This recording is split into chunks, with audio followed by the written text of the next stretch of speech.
मैं अपने आप को बड़ा सौभाग्य मानता हूँ कि मुझे ये मौका मिला है विजय बाबू से बात करने का, क्योंकि मैं उनसे कई सालों पहले मिला था और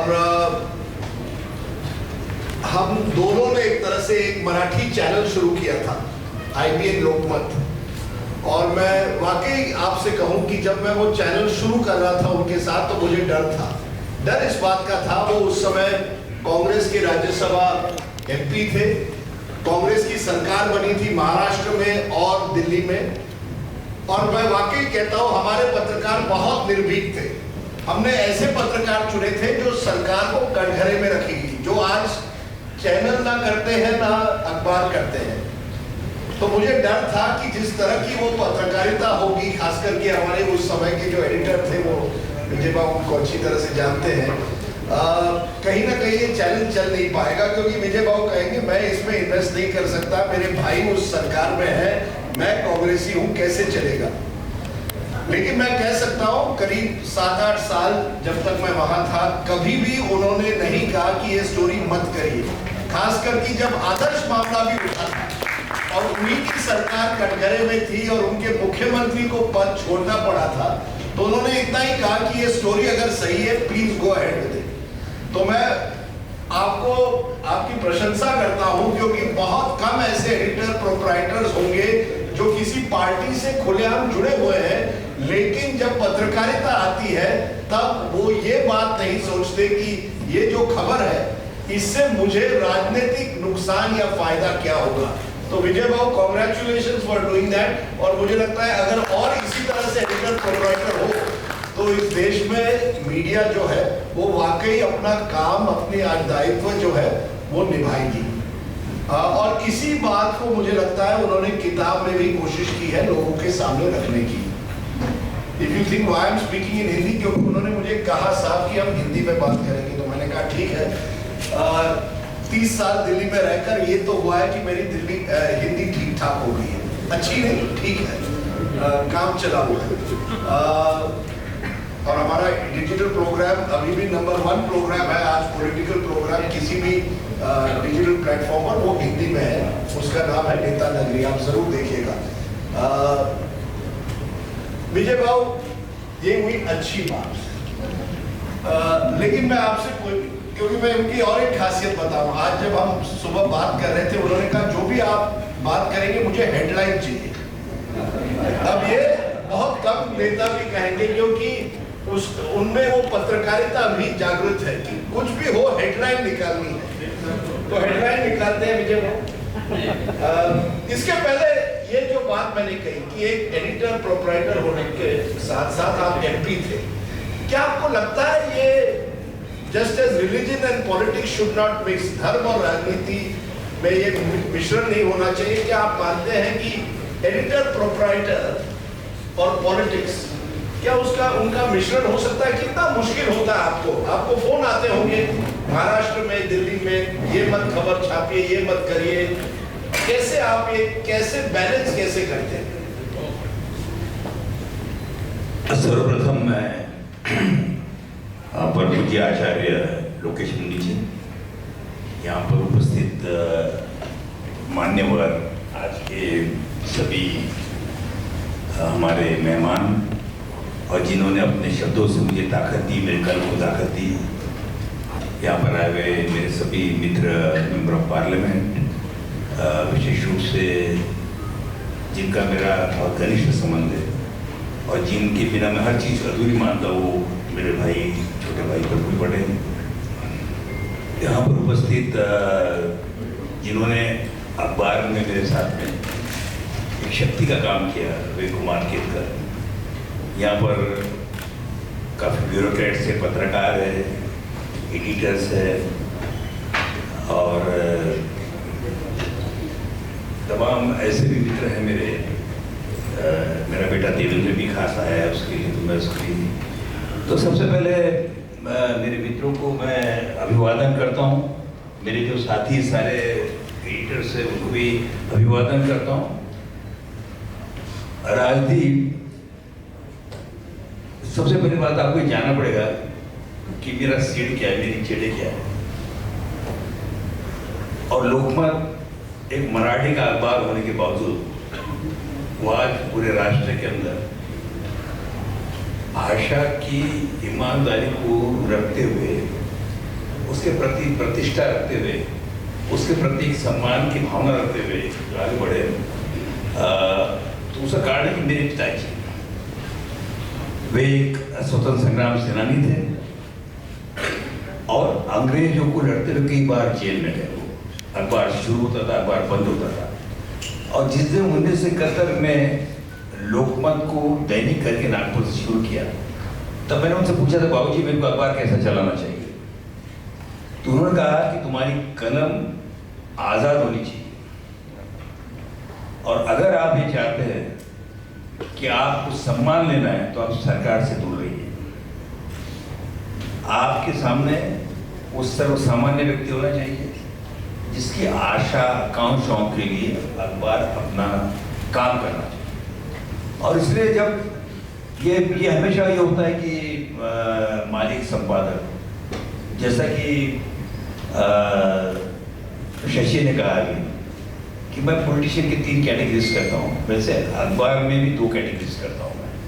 एक मालिक संपादक जो किसी उद्देश्यों से संपादक बनते हैं ताकि वो अपने जो विचार है, अपने जो काम है उसके माध्यम से पूरा कर सके, और दूसरे जो है जो बेसिकली उनको श्रमजीवी तो पत्रकार हम नहीं कहते, मगर उसी धरती पे काम करते हैं। आप यहाँ पर मिश्रा जी है, यहाँ पर हरीश गुप्ता जी है, संजय है, यहाँ पर विकास झाड़े भी है, या कुमार है विशेष रूप से, कि मैंने कभी भी किसी भी संपादक को, जिस वक्त में लोकमत के अंदर इंदिरा गांधी जी के खिलाफ में पूरा आर्टिकल छपा तो सारे लोग कहने लगे ये कैसा क्या हो गया है वगैरह वगैरह। तो इंदिरा जी ने पिताजी को मिलने बुलाया। कहीं दादाजी आपने देखा कि कितने कड़वे भाषा के अंदर मेरे बारे में लिखा गया है।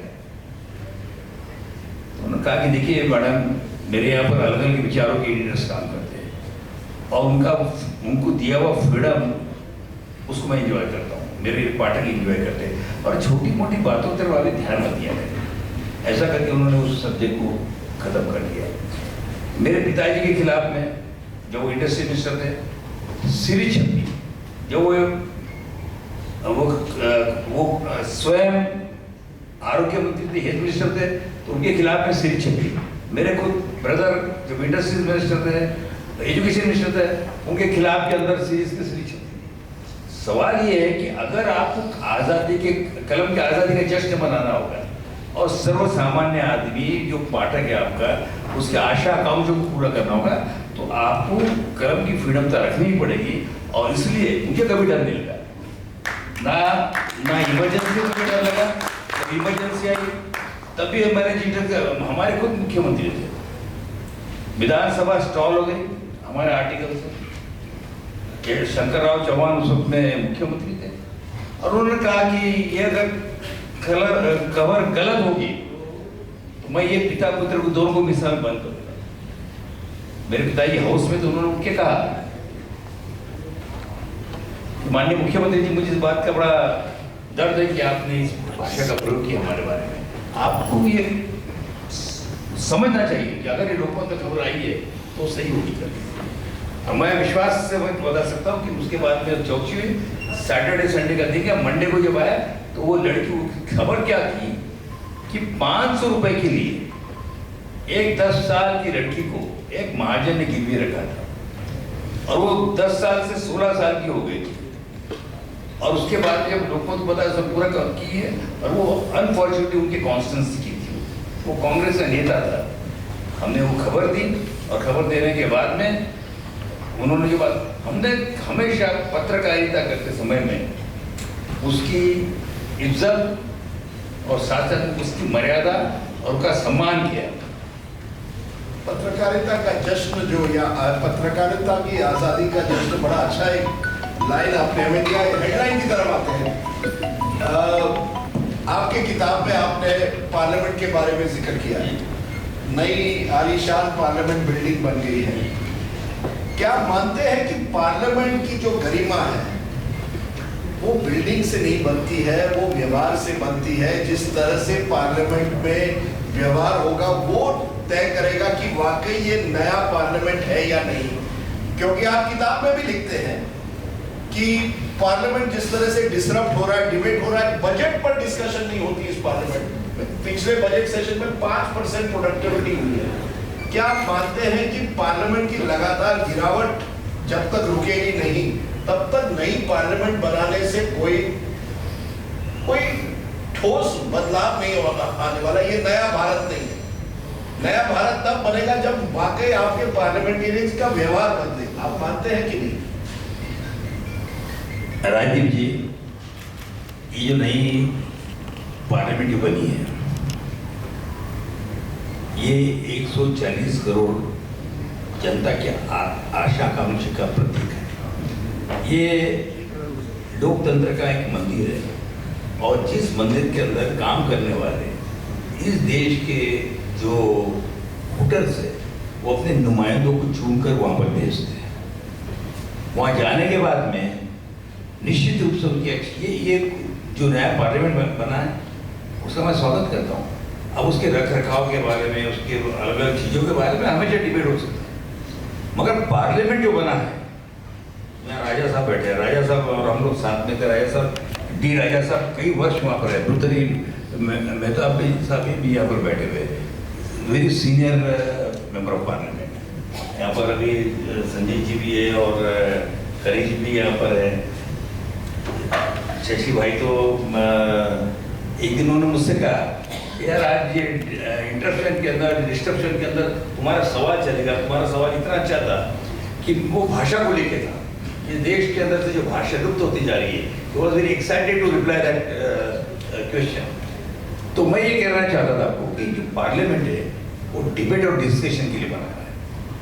हमें जो लोग पार्टी चलाते हैं या जो सरकार में होते हैं उनकी जिम्मेदारी थोड़ी अधिक होती है, मगर वहाँ पर सभी जो पार्टी के लोग हैं, सारी पार्टियों के नेता हैं, उनकी भी जिम्मेदारी उतनी ही है। हम लोग ये नहीं कर सकते कि यह काम करते समय में केवल डिस्ट्रप्शन करें। हमने अपना विरोध जरूर जताना चाहिए, और विरोध जताते समय में हम एक बात भूल रहे हैं कि जो टैक्स पेयर है उसका करोड़ों करोड़ों रुपया प्रतिदिन खर्चा होता है, और हम लोग वहाँ पर डिबेट करके, डिस्कशन करके ही ये प्रश्न सॉल्व कर सकते हैं। इसलिए ये नहीं है, ये जो बिल्डिंग बनी है निश्चित रूप से इसका हमें उपयोग होगा, पर बिल्डिंग ये साधन है, बिल्डिंग ये साधन है, पर अल्टीमेटली लोगों की आशा आकांक्षा जो है उनकी डिस्कशन में से पूरा हो गया। तो किसको जिम्मेदार, किसको ठहराते हैं? देखिए, मैं दोनों को जिम्मेदार ठहराता हूँ, दोनों को जिम्मेदार ठहराता हूँ। अपोजिशन के जो लीडर है उनकी भी जिम्मेदारी है, पार्टी पावर में उनकी अधिक जिम्मेदारी है, पर जिम्मेदारी दोनों की भी। बिना जिम्मेदारी के काम नहीं हो सकता। मैं आपको एक एग्जाम्पल देता हूँ। अटल बिहारी वाजपेयी जी प्रधानमंत्री थे, उनकी सरकार थी, और उस वक्त में कांग्रेस ने निर्णय लिया, कांग्रेस ने निर्णय लिया कि हम क्वेश्चन जॉर्ज फर्नांडिस को नहीं पूछेंगे। कारगिल का विषय था, कारगिल के विषय के ऊपर मैंने हाथ खड़ा किया। जब हाथ मैंने खड़ा किया तो लीडर ऑफ अपोजिशन जो थे उन्होंने कहा कि हमारे पार्टी के लीडर ऑफ अपोजिशन थे प्रणब दादा ने मुझे कहा कि आप, मैंने इग्नोर किया। उसके बाद में डॉक्टर मनमोहन सिंह जी थे, डॉक्टर मनमोहन सिंह जी ने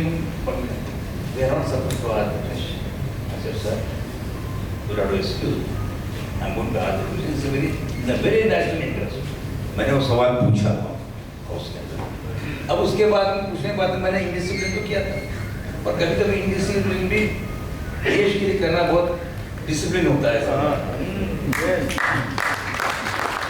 पर एक देखा गया, और आपकी किताब में भी इसका उल्लेख है कि एक, और शशि थरूर ने भी जी ने इसका जिक्र किया, एक असहनशीलता है, एक इंटॉलरेंस है। 20 साल पहले, 25 साल पहले लोकमत में कहीं अगर आप कुछ लिखते किसी नेता के खिलाफ, नेता ज्यादा से ज्यादा आपको फोन करके अपनी व्यथा आपको बताता, आपका दर्द बताता। अब तो वो आपको बहिष्कार करते हैं। नेता है आजकल जो न केवल बहिष्कार करते हैं लेकिन अशब्द भाषा का इस्तेमाल करते हैं। किस तरह से देखते हैं? क्या मीडिया को और नेताओं के बीच एक टकराव का माहौल बन गया है और इसके लिए किसको आप जिम्मेदार ठहराते हैं? वो पुरानी सहनशीलता कहाँ चली गई? इसके लिए मैं दो लोगों को जिम्मेदार ठहराता हूँ। एक सर्किट है, दूसरे सप्लीमेंट है। सर्किट है यानी जो सर्किट हाउस में जाकर जो लोग आते हैं उनको माला पहना के जो नेता बनते हैं। दूसरे सप्लीमेंट यानी अखबार के सप्लीमेंट पब्लिश करके नेता बनते हैं। सवाल ये कि जो ग्राउंड लेवल से जैसा हम लोगों ने अगर मैं कांग्रेस की विचारधारा का हूँ या ये लेफ्टिस्ट विचारधारा की, ये मैं कांग्रेस की विचारधारा का हूँ या वो लेफ्टिस्ट विचारधारा की या कोई बीजेपी की विचारधारा का है, कोई किसी विचारधारा का, तो जो ग्राउंड से आते हैं, संघर्ष से आते हैं, आंदोलन से आते हैं, वो लोग जो है इन बातों को समझते हैं। और जो लोग ग्राउंड लेवल तक उनका समझ नहीं रहा, जमीन से जुड़े नहीं है, मिट्टी से जुड़े नहीं है, वो क्या बताएंगे आपको? और इसलिए उस प्रकार के जो नेता होते हैं वो ये समझते कि पैसे की जोर पे, पावर की जोर के ऊपर वो किसी को भी दबा सकते। बेसिकली देखिए समय बदल गया है और इस भांति बदल गया है। पहले थे कि दोनों लोग हाउस के अंदर संघर्ष करते थे, बाहर आते थे एक गाड़ी बढ़ के जाते थे।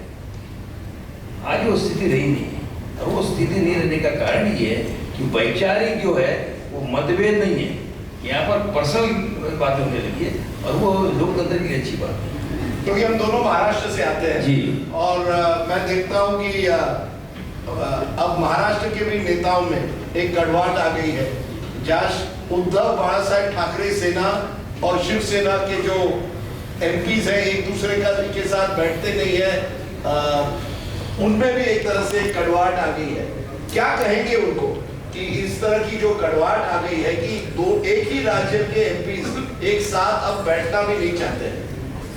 देखिए ये राजनीति में इसका कोई स्थान नहीं है, क्योंकि राजनीति लोकतंत्र जो है ये लोगों के लिए है, कोई व्यक्तिगत बिजनेस नहीं है। और पर्टिकुलरली ये जो रीजनल पार्टीज है ना, इस रीजनल पार्टी को लेकर मेरे मन में अनेक शंका है, क्योंकि ये जो रीजनल पार्टीज है और नेशनल पार्टीज है